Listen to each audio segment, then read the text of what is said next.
جی جمعہ دہم آج ہم اپنی اخلاقیات کی کتاب کا باب نمبر 1 شروع کرنے جا رہے ہیں اور ہمارے سبق نمبر 1 کا نام ہے مشکلات کے حل میں مذہب کی رہنمائی۔ یعنی اس سبق میں ہم پڑھیں گے کہ جب انسان پہ مشکل وقت آتا ہے، مشکلات آتی ہیں، جب وہ غیر متوقع حالات میں گھر جاتا ہے تو اس ٹائم پہ مذہب اس کو کیسے جو ہے اس کی مدد کرتا ہے، اس کے مشکلات کا حل کیسے مذہب نکالتا ہے اور اس کی رہنمائی کیسے کرتا ہے، اس کو سیدھا راستہ کیسے دکھاتا ہے کہ اس نے ان مشکلوں سے نکلنا کیسے ہے۔ ٹھیک ہے، اب ہم کریں گے اس کی ریڈنگ اور ساتھ ساتھ میں آپ کو اس کو سمجھاؤں گی۔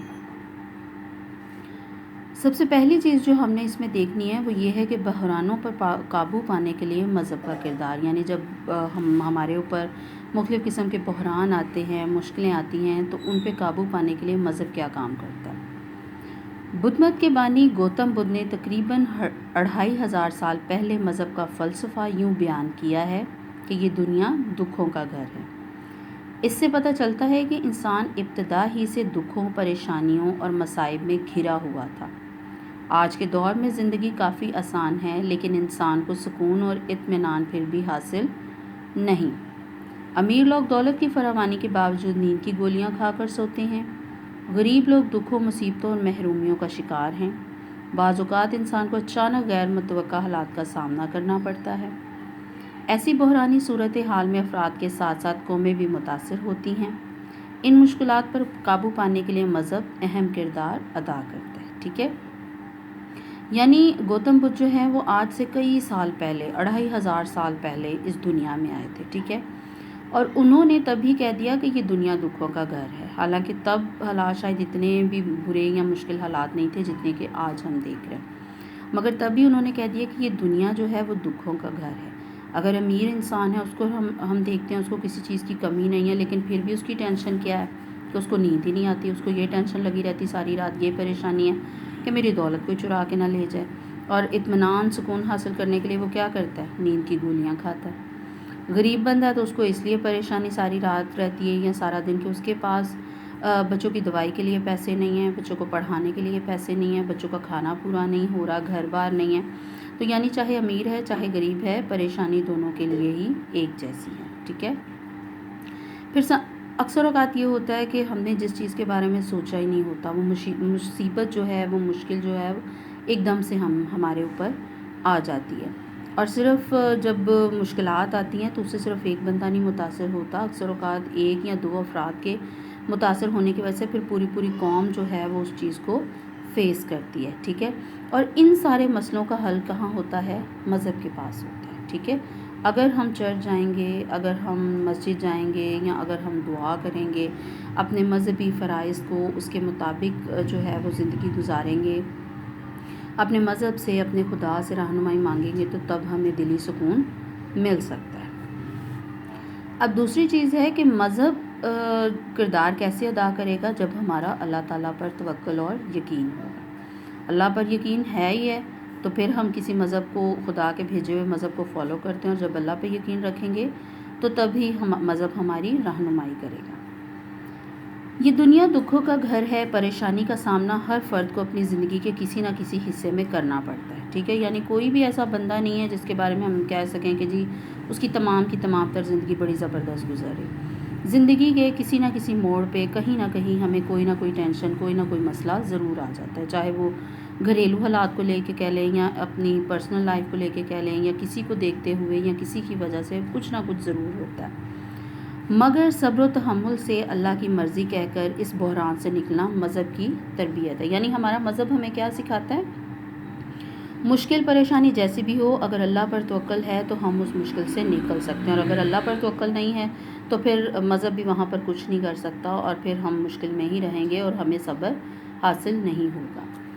ایک دفعہ ایک معروف دانشور عرب کے ایک صحرا میں خانہ بدوش بدوؤں کے ساتھ سفر کر رہا تھا۔ ٹھیک ہے، اب ہم ایک واقعہ پڑھنے جا رہے ہیں جس میں ایک دانشور تھا، وہ عرب کے ایک صحرا میں خانہ بدوش، یعنی پرانے زمانے میں ہوتا تھا کہ جو عرب کے لوگ تھے وہ اونٹوں پہ سفر کیا کرتے تھے۔ ٹھیک ہے، اور خانہ بدوش وہ لوگ ہوتے ہیں جو کہ ایک جگہ سے دوسری جگہ سفر کرتے ہیں جہاں انہیں بہتر حالات میسر آتے ہیں، جہاں ان کے جانوروں کے لیے خوراک پانی ہوتا ہے، اپنے لیے ہوتا ہے، تو وہ ایک جگہ سے دوسری جگہ سفر کرتے ہیں۔ تو اب ان کا قافلہ جو ہے وہ سفر کر رہا تھا اور یہ دانشور ان کے ساتھ تھا۔ اب اس نے کیا دیکھا؟ اچانک انہیں ایک آندھی نے آ گھیرا۔ اس طوفان میں حسن اتفاق سے جانیں بچ گئیں، مگر سب کا مال و اسباب، اونٹ اور پانی کا ذخیرہ بڑی حد تک تباہ ہو گیا۔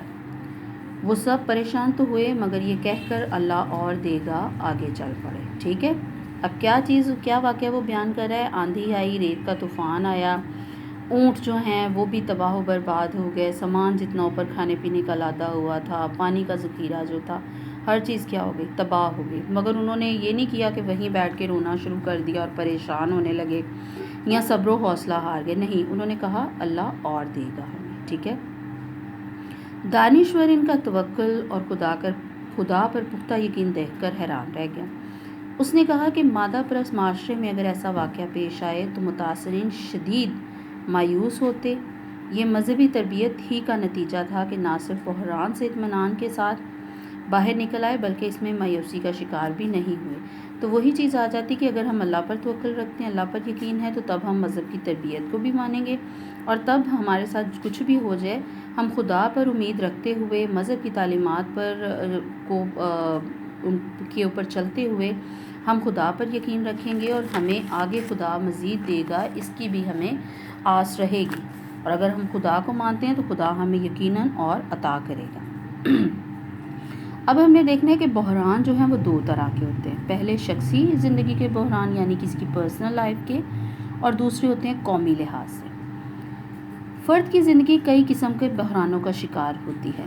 جب وبا پھیلتی ہے اور ایک گھر سے ایک وقت میں کئی جنازے اٹھتے ہیں، سارے گھر میں صرف ایک فرد بچتا ہے، اس کی ذہنی کیفیت کا اندازہ نہیں لگایا جا سکتا۔ ایک آدمی مالی خسارے کا شکار ہو جاتا ہے اور اس کا بال بال قرضے میں جکڑا ہوتا ہے۔ اکلوتی اولاد کی موت، معذوری، گھر کے کسی فرد کا پاگل پن، اور اسی طرح کئی بحران ایک فرد کی زندگی کو عذاب میں ڈال دیتے ہیں۔ اب یہ بڑی زبردست آج کے جو موجودہ حالات کنڈیشن چل رہی ہے اس کے مطابق ہے۔ جیسے ہم دیکھ رہے ہیں کہ آج کل کرونا کی وجہ سے ایک ہی گھر کے کئی لوگ جو ہیں وہ اس دنیا سے چلے گئے، تو آپ اندازہ لگا سکتے ہیں کہ جو پیچھے کوئی ایک آدھ بندہ بچ گیا یا گھر کے آدھے لوگ چلے گئے اور آدھے بچ گئے، تو ان کی ذہنی کیفیت کا اندازہ لگانا ہمارے لیے جو ہے وہ اتنا بھی مشکل نہیں، کیونکہ ہم دیکھ سکتے ہیں اپنے ارد گرد کے لوگ کیا حالات ہو جاتے ہیں جب گھر کے کچھ افراد چلے جاتے ہیں، کیونکہ وہ تو واپس نہیں آئیں گے۔ جب ایک ہی گھر سے کئی جنازے اٹھیں گے، لوگ جو ہیں وہ قرضے میں ڈوب جائیں گے کسی مسئلے سے، کاروبار میں خسارہ ہو گیا، کوئی مسئلہ ہو گیا، یا کسی کے بچے جو ہیں وہ معذور ہیں، یا کوئی ایکسیڈنٹ ہو گیا، یا اگر ایک ہی اولاد ہے ان کی وہ مر گئی ہے، تو ہمیں اندازہ ہم کر سکتے ہیں کہ باقی جو پیچھے رہ گیا ہے اس کی کنڈیشن کیا ہوگی۔ مگر اگر وہ اللہ پر یقین رکھتا ہے، مذہب کی ہدایات کو فالو کرتا ہے، تو اس کے لیے مشکل نہیں ہوگی۔ وقت کے ساتھ ساتھ، دعا کرنے کے ساتھ ساتھ، خدا اس کو کیا دے گا؟ صبر اور حوصلہ دے گا، اور وہ واپس زندگی میں لوٹ آئے گا، اور خدا کی مرضی سمجھ کے جو ہے وہ خود کو تسلی دے لے گا۔ اب دوسری چیز جو مذہب ہمیں سکھاتا ہے وہ مستقل مزاجی اور حوصلہ ہے، یعنی اپنے مزاج کو مستقل رکھنا۔ کچھ زندگی میں کچھ پرابلم آ گیا تو اسی کے پیچھے خود کو مزید تباہ و برباد نہیں کر لینا، بلکہ حوصلہ کرنا، خود کو سنبھالنا، خود کو سنبھال کے مذہب کو اور خدا کو ماننا اور اس کو فالو کرنا۔ جب قومیں مالی مشکلات اور بحرانوں کا شکار ہو جاتی ہیں، شہر سیلاب اور زلزلوں سے تباہ ہو جاتے ہیں، اس قسم کے بحرانوں میں افراد کو بڑے حوصلے اور سہارے کی ضرورت ہوتی ہے۔ یہ مذہب کا کارنامہ ہی ہے جو انسان کو مستقل مزاجی، حوصلہ اور سہارا دیتا ہے۔ مذہب انسان کے اندر برداشت کا جذبہ پیدا کرتا ہے۔ وہ اللہ کی مرضی پر سب چھوڑ کر برداشت اور صبر کا دامن نہیں چھوڑتا ہے۔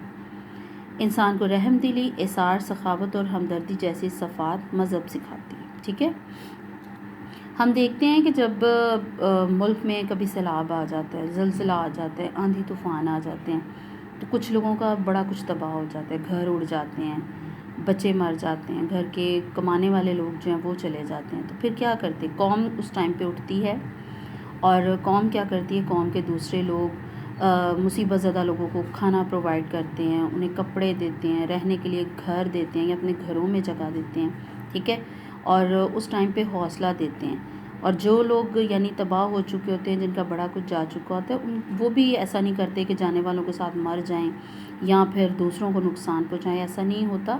اگر وہ مذہب کی تعلیمات پر عمل کرتے ہیں، مذہب کو فالو کرتے ہیں، تو خداوند انہیں ضرور جو ہے انہیں حوصلہ دیتا ہے، وہ صبر کرتے ہیں اور خدا سے امید رکھتے ہیں کہ خدا ہمیں مزید عطا کرے گا۔ اور جو لوگ ہیلپ کر رہے ہوتے ہیں، رحم دلی، قربانی کا جذبہ، سخاوت کا جذبہ جو ہے، وہ بھی مذہب ہمیں دیتا ہے کہ ہم نے مشکل وقت میں کیا کرنا ہے، دوسروں کی مدد کرنی ہے۔